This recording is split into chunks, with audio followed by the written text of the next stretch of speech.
ग्रामवासी आणि येथे जमलेल्या माझ्या छोट्या मोठ्या बालमित्रांनो, मी शिवमराज श्रीकांत गायकवाड, पंडित जवाहरलाल नेहरू हायस्कूल षटपे इयत्ता 6वीचा विद्यार्थी. मी आज तुमच्यासोबत 15 ऑगस्ट विषयी काही 4 शब्द सांगणार आहे.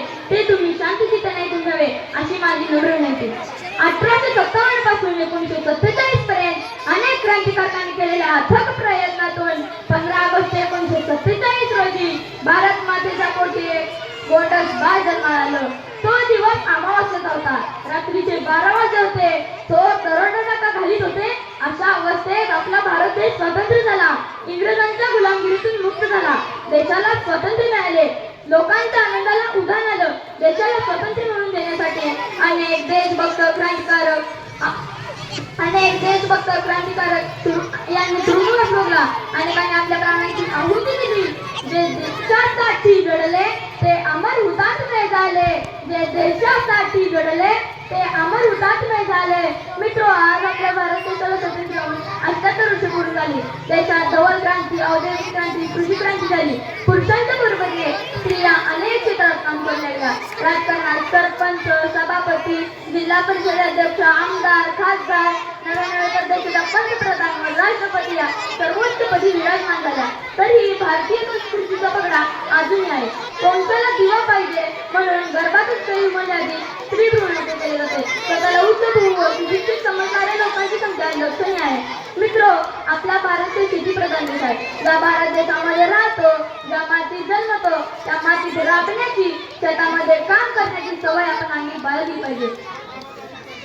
शेतामध्ये काम करण्याची सवय आपण अंगी बाळगली पाहिजे. आताच्या तरुण पिढीला चांगल्या कामात, राष्ट्रकार्यात गुंतवले तर आपल्या भारत देशाचे सामर्थ्य वाढीस लागेल. एक कवी असे म्हणतात, बलसागर भारत होवो, विश्वात शोभुनी राहो. बलसागर भारत होवो, विश्वात शोभुनी राहो. मित्र, आज आपण 21व्या शतकात आहोत. शैक्षणिक प्रगती व धोरणाचा विचार केला तर प्रत्येक पालकाला असे वाटते की आपल्या मुलग्याला इंग्रजी शाळेत पाठवल्याने त्याने झटपट इंग्रजी बोलावे. पण जरा मागे वळून पहा. देशाचे माजी राष्ट्रपती व थोर वैज्ञानिक डॉक्टर APJ अब्दुल कलाम यांनी आपल्या मातृभाषेतून शिक्षण घेतले. ते म्हणतात, हा भारत देश माझा आहे आणि तो मला घडवायचा आहे आणि तो घडवण्यासाठी वाटेल ते करू. ते म्हणतात, लहरों से डरकर नौका पार नहीं होती, लहरों से डरकर नौका पार नहीं होती, हिम्मत करने वालों की कभी हार नहीं होती. नन्ही चींटी जब दाना लेकर चढ़ती है, नन्ही चींटी जब दाना लेकर चढ़ती है, चढ़ती दीवारों से 100 बार फिसलती है. मन का विश्वास रगों में खास पड़ता है, मन का विश्वास रगों में खास पड़ता है. चढ़कर गिरना, गिरकर चढ़ना, नाक रगड़ना है. आखिर उसकी मेहनत बेकार नहीं होती, आखिर उसकी मेहनत बेकार नहीं होती. कोशिश करने वालों की कभी हार नहीं होती, कभी हार नहीं होती. मित्रो, या भारत देशामध्ये जन्माला येणे हे मी माझं भाग्य समजतो. माणूस किती छोटा किंवा गरीब असेल तर त्याने हिंमत हारण्याची गरज नाही. आपल्या मातृभूमीवर प्रेम करणारे जवान जीवनाची पर्वा न करता शत्रूवर तुटून पडतात आणि आपल्या तिरंग्याची शान ओळखतात. शेवटी मी एवढेच म्हणेन, देश की मिट्टी का कण कण है जिन्हें प्राण से प्यारा.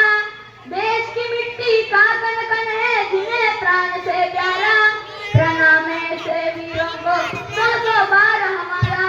ये ऐसी धरती है जहाँ पर गंगा जमुना बहती है. देश पर मर मिटने वालों की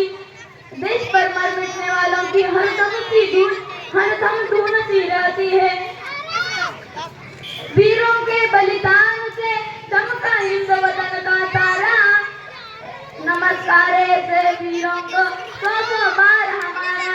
नमस्कार ऐसे वीरों को 100 बार हमारा. एवढे बोलून मी माझे भाषण संपवितो. जय हिंद, जय भारत.